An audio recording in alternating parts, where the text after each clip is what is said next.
Well, everybody knows that Greg is the best in weather, but some people may not know that he is also a top gardener as well. Well, I gave it a shot. I've always enjoyed it. Even as a kid, I like to grow stuff, and it's kind of carried on. And it was a hobby for a while. Now it's become a little bit of a business, so I'm enjoying doing that. It's so awesome.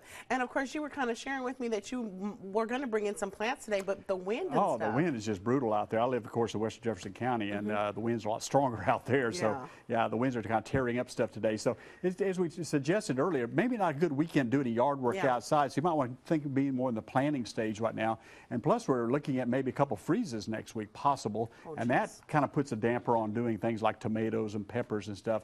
And I've been around and noticed a lot of the stores already have a lot of those little small startup plants, little tomatoes and peppers, but that's probably not a good idea to put those in the ground right now. In fact, it definitely is not a good idea because they can be, not only the wind can damage them, but it's the temperatures themselves can do a lot of damage to them.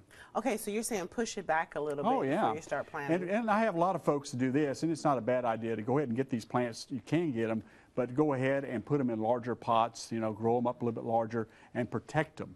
In other words, have them mobile, where you can take them from the outside. The weather's fine, leave them outside. But the weather gets bad, you pull them inside the garage or keep them out of the wind for a while.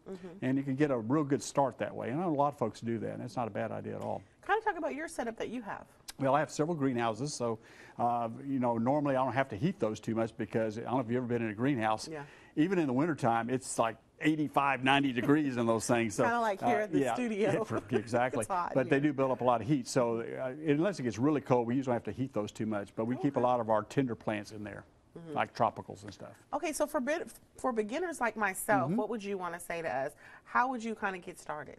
Well, I would say the best thing to do is try container gardening. I think it's a really good idea. I grew some broccoli over the fall in 5-gallon buckets, and I mean, we harvested broccoli till we're sick of broccoli.